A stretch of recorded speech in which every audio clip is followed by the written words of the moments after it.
Okay guys, welcome back to my channel again. Amuka na mayam taram nokchiri aigi channel Aja Entertainment da ngasi su amuka su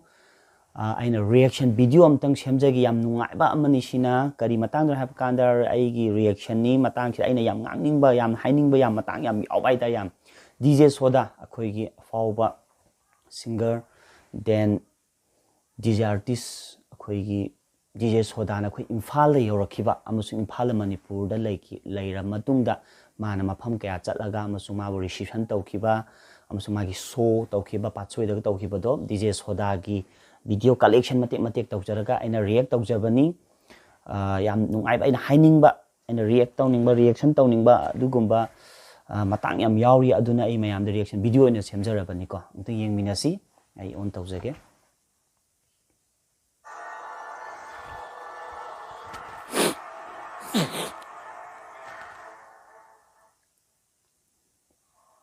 DJ Soda in Imphal. To mas Imphal da receive tawre mas airport receive tawre bako.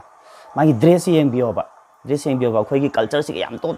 pa dress amaka oiba. Ma receive taw kana mayam chi puli tiliba media mayam chi puli se ma se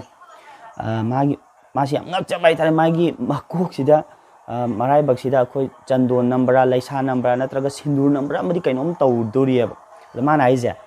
nang ina namni se sira sine ko mana ai ai da namdo se sine mane de mangona pamja bai tar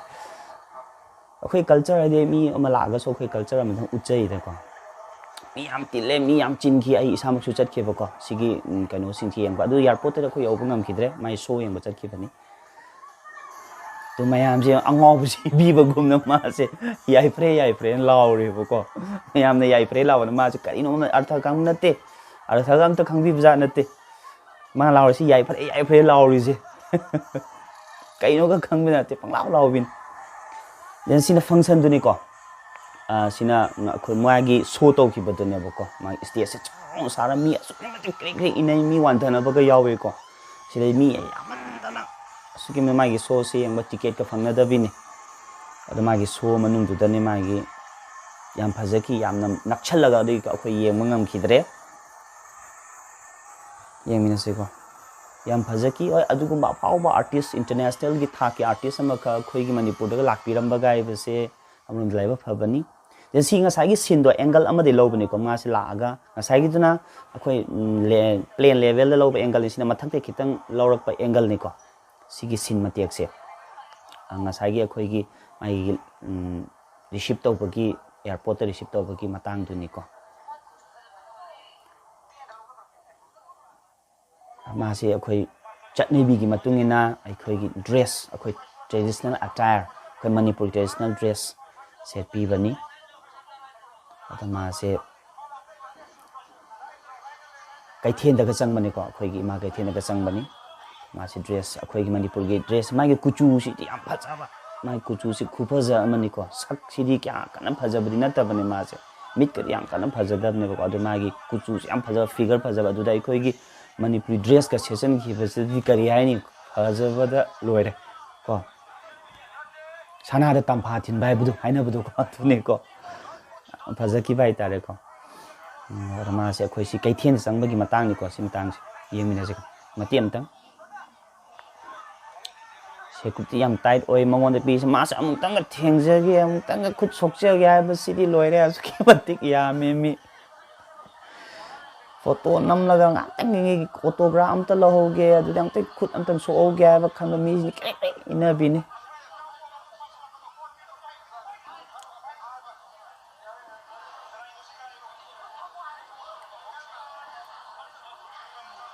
chappa phom ngam dai bi ni chin bi ne ba mana lai si de ma pham si am chil le ba su ki ma ti mi je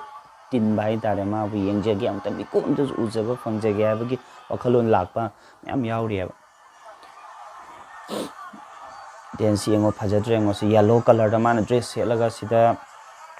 kaithien da ka sang pa se ko yam na manipur gi traditional dress ma se yam ngam ngani si dress kai no ma jam se cha da dress ne ba ko se le se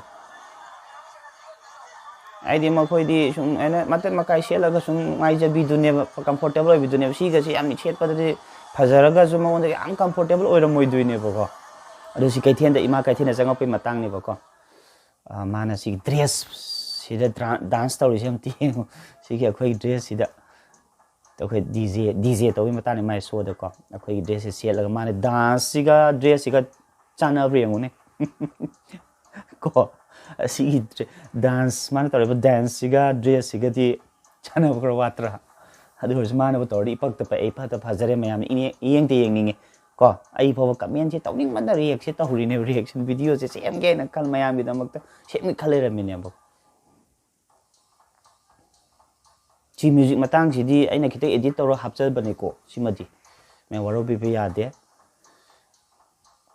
chi magi direct atu da original kaino di natre mai music tu di natre ko aduna chana ba kitang di wat kani aina kitang hapchan bani edit taw bani copyright ka khara cha dana ba ko cheng hara ba da mayam audience da haijara bani sengna cinema se thindopagi matang loire ai khoi se ma se thindopa ko airport la aga ma se bidai taw ki matang ni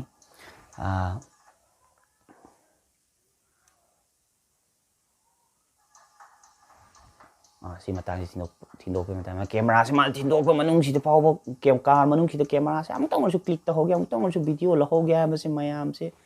loibin okay guys swai da ai DJ Soidana Imphal lakkhibagi react video se swai lo sanjarage hayena matung de hena fajaba mayam ge comment to biro kari kari matang de react to biro taw jar oge reaction video se sem na bi da makta ai sem sage mayam na nungshibiduna like share subscribe to view haibo hairaga attention jarage yai for thank you